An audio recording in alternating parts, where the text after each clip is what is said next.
உங்கள் டயபெட்டிஸை ரிவர்ஸ் செய்வதற்கு 6 டிப்ஸ் பத்தி தான் இன்னைக்கு பேச போறோம். வாங்க வீடியோக்குள்ள போலாம்.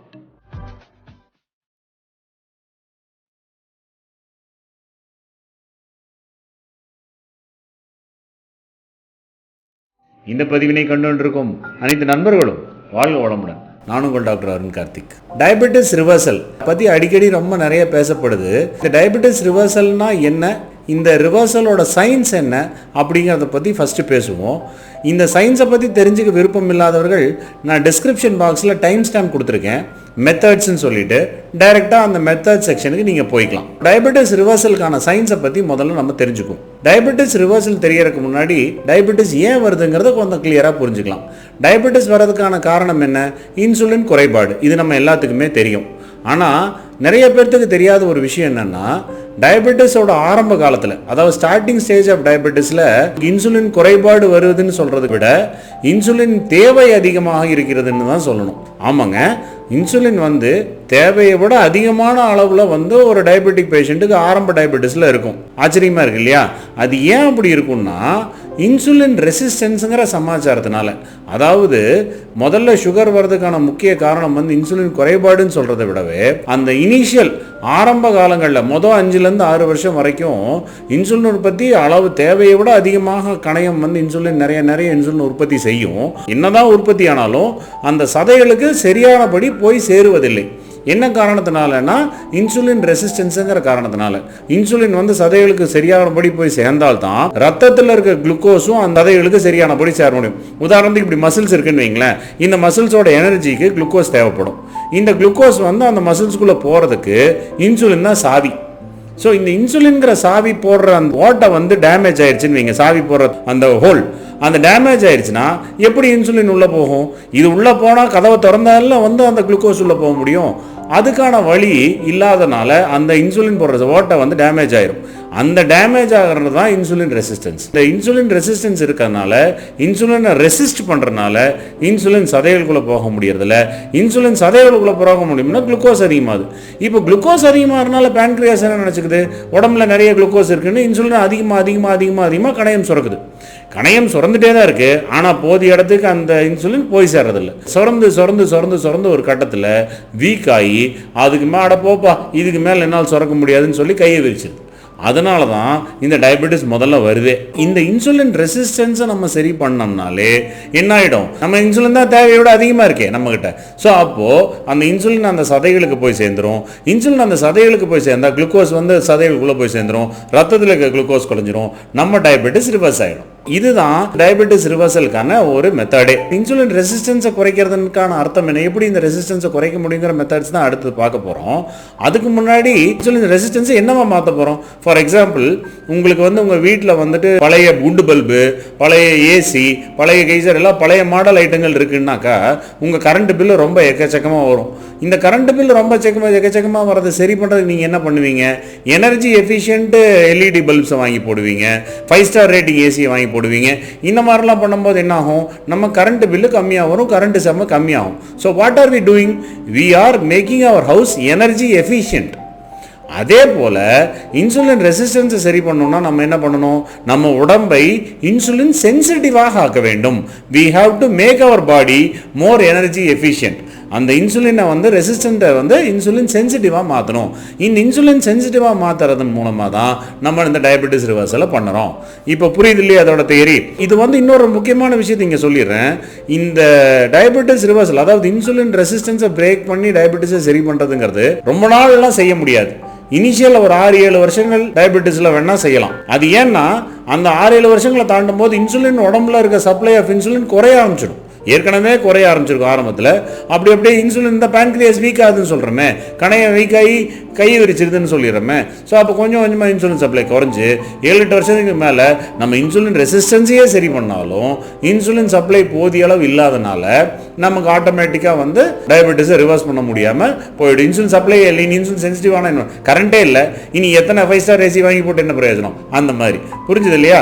இந்த இன்சுலின் ரெசிஸ்டன்ஸ் பற்றின வீடியோ, இன்சுலின் ரெசிஸ்டன்ஸ் எப்படி சரி பண்ணணும் செக் பண்ணுங்கிற பற்றி வீடியோ நம்ம ஏற்கனவே செஞ்சுருக்கோம். அந்த வீடியோ போய் பாருங்கள். இப்போ இன்சுலின் ரெசிஸ்டன்ஸ் மெஷர் பண்ணுறது எப்படி நமக்கு தெரிஞ்சிடும். அடுத்ததாக இந்த டயபெட்டிஸ் ரிவர்சலுக்கு வருவோம். Methods of diabetes reversal. So இந்த டயபெட்டிஸ் ரிவர்சலில் ரிவர்ஸ் பண்ணுறதுக்கு 6 மெத்தட் இருக்குது. இந்த 6ல் 5 மெத்தட் வந்து இன்சுலின் ரெசிஸ்டன்ஸை சரி பண்ணுறக்கும், ஒரு மெத்தட் வந்து இன்சுலின் ஸ்டிமுலேஷன், இன்சுலின் உற்பத்தியை கொஞ்சம் இம்ப்ரூவ் பண்ணுறதுக்குமான மெத்தட்ஸ். அதில் மெத்தட் நம்பர் 1 கேலரி டெஃபிசிட். சரி, இந்த கேலரி டெஃபிசிட்னா என்ன? நம்ம சாப்பிட்ற சாப்பாட்டை விட கம்மியாக சாப்பிட்றது, சிம்பிளாக சொல்லணும்னா. அது ஏன் அப்படி பண்ணணும்? எதனால் ஃபஸ்ட் இன்சுலின் ரெசிஸ்டன்ஸ் வருது? நம்ம தேவையை விட அதிகமான உடம்பும் கொழுப்பும் சேரனால தான். இன்சுலின் ரெசிஸ்டன்ஸுக்கான முக்கிய காரணமே கொழுப்பு தான். நம்ம பாடியில் சேர எக்ஸஸ் ஃபேட், ஈரல கொழுப்பு, ஃபேட்டி லிவர்னு சொல்லுவாங்க, சதைகள கொழுப்பு, தொப்பை இருக்கிறது, இன்ட்ரின்சிக் ஃபேட், எக்ஸ்ட்ரின்சிக் ஃபேட், இந்த மாதிரி நிறைய ஃபேட் இருக்குது. இந்த ஃபேட்டை குறைக்கிறது தான். ஃபேட்டை குறைக்கிறது எந்த கேல்குலேஷனில் குறைக்கிறான்?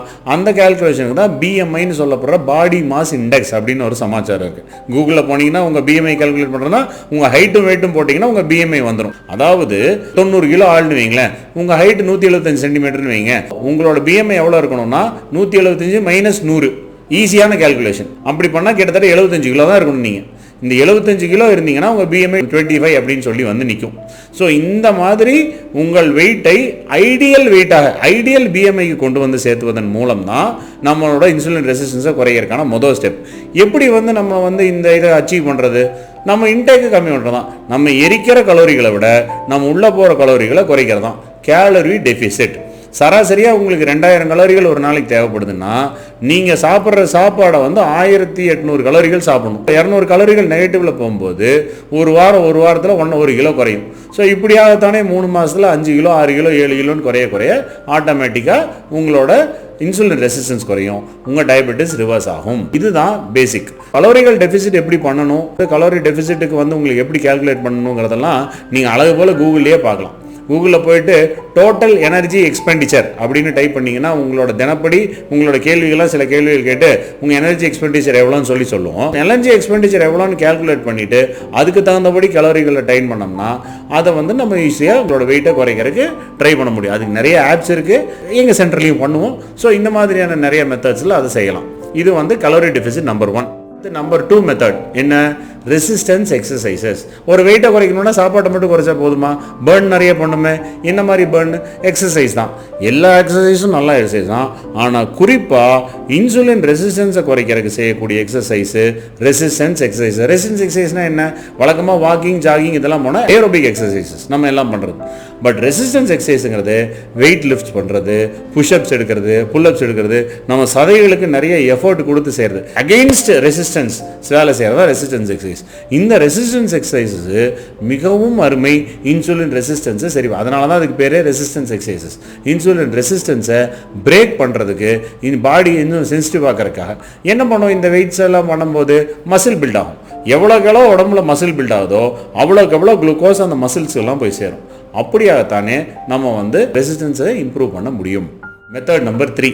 இது ஈஸியாக எளிமையாக யாராலும் செய்யக்கூடிய மெத்தட், இன்டர்மிட்டன்ட் ஃபாஸ்டிங். இன்டர்மிட்டன்ட் ஃபாஸ்டிங்கிறது என்ன? ஒரு 16 மணி நேரம் கேப்பை விட்டுட்டு இந்த 8 மணி நேரம் கேப்பில் நம்ம உணவை முடிச்சுக்கணும்.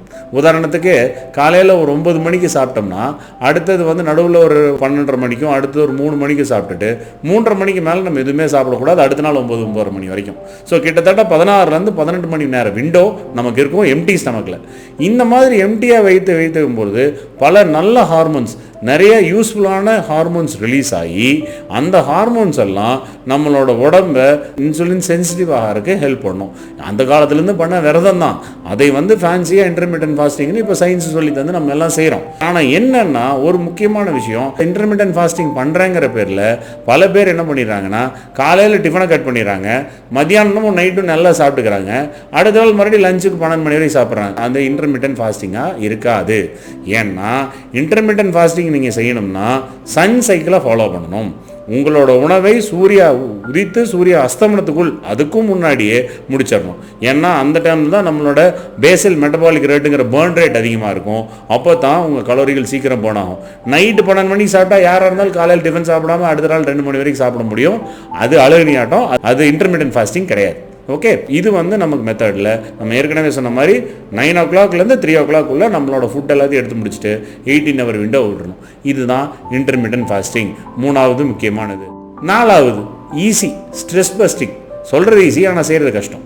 ஸ்ட்ரெஸ் பஸ்டிங்னா ஏன் சொல்கிறோம்? ஏன் ஸ்ட்ரெஸ் சொல்கிறோன்னா இந்த ஸ்ட்ரெஸ்ஸுனால இன்சுலினுக்கு அகெயின்ஸ்டாக வேலை செய்கிற சில ஹார்மோன்ஸ் இருக்குது. குளுக்கோகான், கார்டிசால், இப்படி நிறைய ஹார்மோன்ஸு இன்சுலினுக்கு அகெயின்ஸ்டாக வேலை செய்கிற ஹார்மோன்ஸ். இந்த ஹார்மோன்ஸும் நமக்கு முக்கியம்னா இன்சுலின் வந்து பில்ட் பண்ணுறதுக்கு, குளுக்கோஸை வந்து உடம்புக்குள்ளே சேர்த்துறக்கும் கலெக்ட் பண்ணுறக்கும் நம்ம சேவிங்ஸ் பேங்க் அக்கௌண்ட்னா இதை செலவு பண்ணுறதுக்கு, அதாவது பேர்ன் பண்ணுறதுக்கெல்லாம் இந்த ஹார்மோன்ஸ் நமக்கு தேவை. ஆனால் தேவையற்ற நேரத்தில் நிறைய ஹார்மோன்ஸ் இது சுரக்குதுன்னா நம்ம உடம்புக்கு கெடுதலாக முடிஞ்சிடும். இந்த கார்டிசால் மாதிரி ஸ்ட்ரெஸ்ஸு ஜாஸ்தியாக இருக்கும்போது, மன அழுத்தம் ஜாஸ்தியாக இருக்கும் பொழுது கார்டிசால் மாதிரி ஹார்மோன்ஸ் நிறைய செக்ரீட் ஆகும்.